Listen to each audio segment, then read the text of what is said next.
Muito antes que a própria filosofia, a literatura é a forma excelente de entender os problemas, de entender o que move os seres humanos, de se aproximar dos seus dramas e conhecer os seus motivos.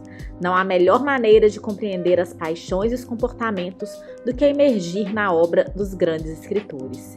Se o objeto da literatura é a própria condição humana, aquele que lê as grandes obras e as compreende se tornará um conhecedor de si próprio e também do ser humano. O leitor entenderá que esse é o mínimo, porque não é pouco, que a literatura pode fazer por você.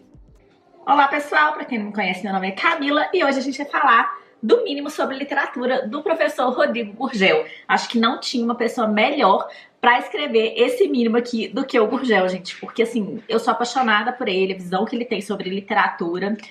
É muito do que eu penso também, sabe? Sobre o que é a literatura, o que a literatura nos ajuda, enfim. Então vamos conversar mais sobre esse livrinho aqui. E a minha ideia nesse vídeo é justamente fazer um paralelo do que ele fala aqui com as aplicações que eu faço na minha vida. Então, vamos lá. A literatura surge como âncora, uma forma de erguer os olhos acima da miséria e da violência. E esse trecho veio justamente em um momento aqui do livro que ele descreve guerra, destruição e todas as formas de injustiça e de censura. E em meio a todo o caos, a literatura vem como uma válvula de escape mesmo. E claro, em um contexto menor, porque né, guerra é um contexto bem, bem maior assim, mas na nossa vida a gente também tem um mini caos, né? Então, por que não usar a literatura, e é o que eu faço, para fugir um pouco desse caos, ser uma válvula de escape mesmo do estresse do dia a dia, seja com trabalho, problemas pessoais, é uma forma de você mergulhar mesmo em um outro mundo e ela ser a sua válvula de escape. Porque todo mundo precisa de uma válvula de escape. Eu gosto muito da ideia de exercícios físicos, mas eu sinto falta de uma válvula de escape mais mental, digamos. E a literatura, para mim, vem muito para isso. E é justamente por isso, para mim, a literatura ser um pouco a fuga do caos, é que eu não acho que tem que ser pesado. Eu acho que a gente precisa ler com calma, ler no nosso tempo, sem essa pressão de ler 1 milhão de livros no ano, sabe? Então, sempre que eu vou lendo, eu não tenho essa de ter uma meta muito apertada e uma coisa muito, sabe? A minha ideia, quando eu leio, é me distrair, é para ser uma coisa leve, é para ser uma coisa gostosa. E a não ser que você trabalhe com isso, gente, leve a literatura de uma forma mais leve, sabe?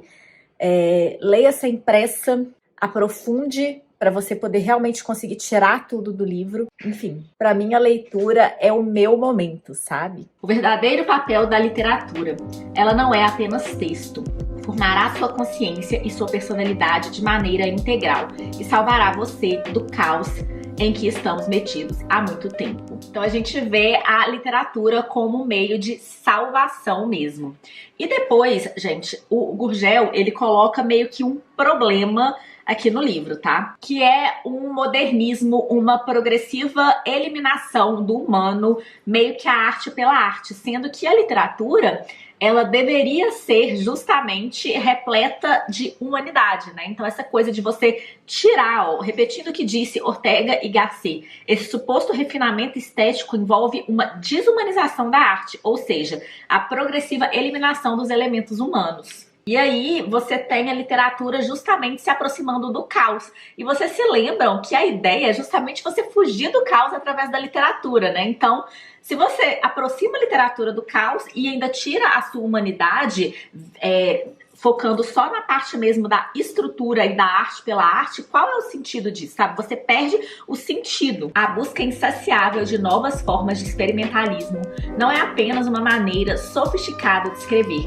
mas uma forma de criar uma literatura obscura, alienada, e que só transmite desintegração, dissolução e degradação. Buscar incessantemente o novo e o desconhecido levou o homem a experimentar um permanente senso de desorientação e pesadelo. Depois, gente, o Gurgel vai entrar aqui numa parte que eu acho que é a mais importante, sabe? Sobre a literatura, que é justamente sobre o poder da empatia, né? Sobre ela desenvolver nosso poder de empatia. A literatura nos permite ver o mundo pelos olhos dos outros. Ela treina a mente para ser flexível, para compreender outros pontos de vista.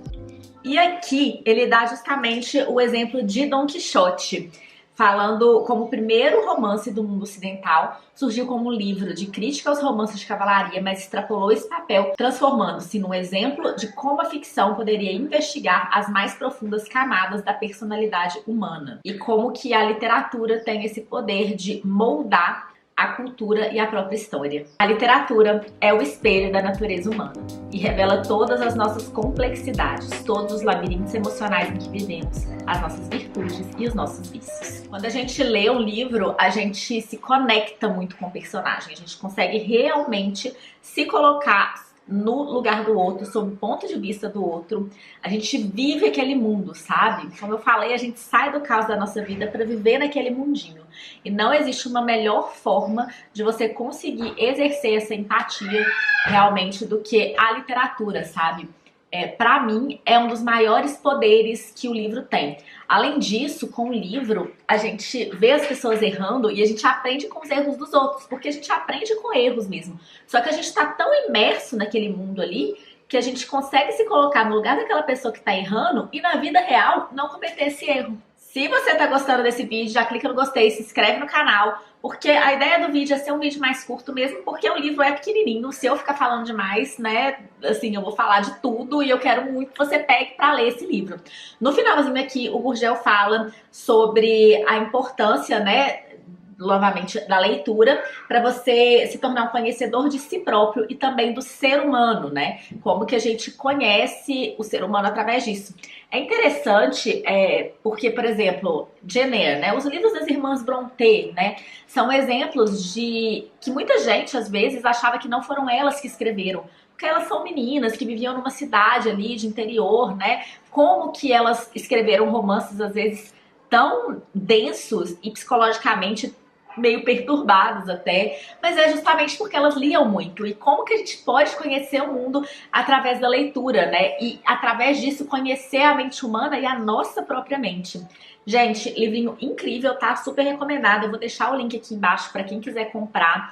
E é um livro que você lê ali numa sentada e que eu acho que pode transformar a sua maneira de ver o mundo, de ver a literatura e, consequentemente, de ver o mundo, porque como você vê literatura, se você conseguir fazer essas leituras aprofundadas, ler realmente os bons escritores que conseguem penetrar na mente humana, você vai também ver o mundo de outra forma. O texto literário fala de mim e dos outros, provoca minha compaixão.